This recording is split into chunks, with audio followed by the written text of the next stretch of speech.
만약 당신의 모든 자산이 지금의 달러 기반 시스템에 묶여 있다면 앞으로 다가올 이 거대한 금융 패권의 전환기 속에서 과연 안전하다고 말할 수 있을까요? 오늘 우리는 수십 년간 당연하게 여겨졌던 이 글로벌 금융 질서가 지금 어떻게 뿌리부터 흔들리고 있는지 그 거대한 흐름의 본질을 깊이 들여다보려고 합니다. 자, 그럼 가장 먼저 우리가 봐야 할 현상은 기존 질서에 가장 큰 균열을 내고 있는 중국의 움직임입니다. 이 95%라는 숫자, 이게 뭘 의미할까요? 엠브리지라는 블록체인 기반의 새로운 국가 간 결제망이 있는데 여기서 일어난 거래의 압도적 다수가 중국의 디지털 위안화로 처리됐다는 뜻입니다. 이건 정말 많은 걸 시사하는 숫자입니다. 그러니까요.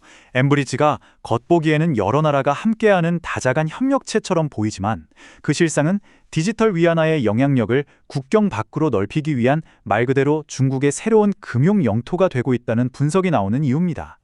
그리고 이런 움직임이 동시다발적으로 아주 광범위하게 일어나고 있다는 게 중요합니다.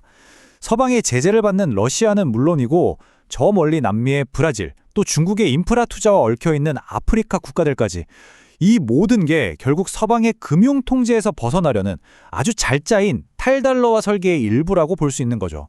자, 그럼 기존 질서의 중심에 있던 미국과 서방은 이걸 그냥 보고만 있을까요? 당연히 아니겠죠. 그들의 위기감 속에서 나온 거대한 방어선이 바로 이 프로젝트 아고라입니다. 이 표를 보시면 두 진영의 차이가 한눈에 들어옵니다. 우선 핵심 목표를 한번 볼까요? 엠브리지는 아예 미국 중심의 판에서 벗어나서 새로운 판을 짜겠다는 거고요. 반면에 아고라는 지금 우리가 쓰는 국제 결제망, 즉 스위프트 시스템을 업그레이드해서 달러 질서를 지키려는 좀 더 방어적인 성격이 강합니다. 사용하는 기술도 완전히 다릅니다. 중국은 국가가 직접 발행하고 통제하는 디지털 화폐, CBDC가 중심이고요.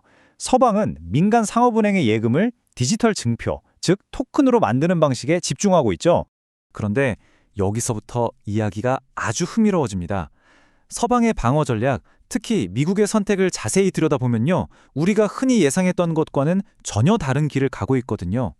아니, 중국이 저렇게 국가가 모든 걸 통제하는 디지털 위안화로 밀어붙이는데 왜 미국은 똑같이 국가 주도의 디지털 달러를 만들어서 정면으로 맞붙지 않는 걸까요? 이 지점이 바로 우리가 알던 상식을 뒤엎는 이 이야기의 가장 중요한 핵심입니다. 그 해답이 바로 이 투트랙 전략에 담겨 있습니다. 중국을 보세요. 중앙은행이 은행 간 거액 결제인 도매와 우리 같은 일반인들이 쓰는 소매를 모두 통제하는 하향식 단일 전략을 쓰고 있죠. 그런데 미국은 다릅니다. 국가 주도의 소매용 디지털 화폐는 사실상 포기하고 공공과 민간의 역할을 아주 철저하게 나누는 길을 선택한 겁니다. 다시 말해서 국가는 프로젝트 아고라를 통해서 은행 간 결제망 같은 핵심 인프라를 방어하고요. 우리가 일상적으로 쓰는 돈, 즉 소매 결제 영역은 민간 기업들이 발행하는 달러 연동 디지털 화폐, 바로 스테이블 코인에게 맡기겠다는 겁니다. 그리고 이건 그냥 아이디어가 아닙니다. 이미 현실에서 아주 구체적으로 움직이고 있어요. 의회에서는 스테이블 코인을 제도권으로 끌어들이려는 법안이 논의 중이고, 블랙록 같은 세계 최대 자산 운용사는 미국 국채 같은 실물 자산을 토큰화하고 있습니다. 비자카드 같은 결제 대기업들은 이미 스테이블 코인을 미래의 결제 수단으로 받아들이고 있고요. 자, 그럼 상황이 이렇게 돌아간다면 이 두 거대한 진영 사이에 있는 다른 나라나 기업들은 어떻게 해야 할까요? 생존 전략은 과연 뭘까요? 여기서 아주 중요한 개념이 등장하는데요. 바로 멀티호밍입니다. 말 그대로 어느 한쪽에만 줄을 서는 게 아니라 거래 상대라 목적에 따라서 여러 결제망에 동시에 발을 걸쳐놓는 그런 전략적인 유연성을 뜻합니다.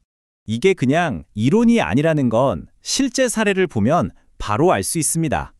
우리나라만 해도 그렇죠. 서방의 아고라 프로젝트의 핵심 멤버로 참여하면서도 중국이 주도하는 엠브리지에는 옵서버, 즉 관찰국으로 참여해서 양쪽 다 예의주시하고 있는 겁니다. 싱가포르도 마찬가지고요. 이 거대한 디지털 금융 영토 전쟁은 이미 막이 올랐습니다. 결국 당신의 자산을 지키는 열쇠는 어느 한편에 서는 것이 아닙니다. 이렇게 파편화되고 분열되는 결제 인프라의 거대한 흐름 자체를 읽어내는 능력에 달려 있습니다.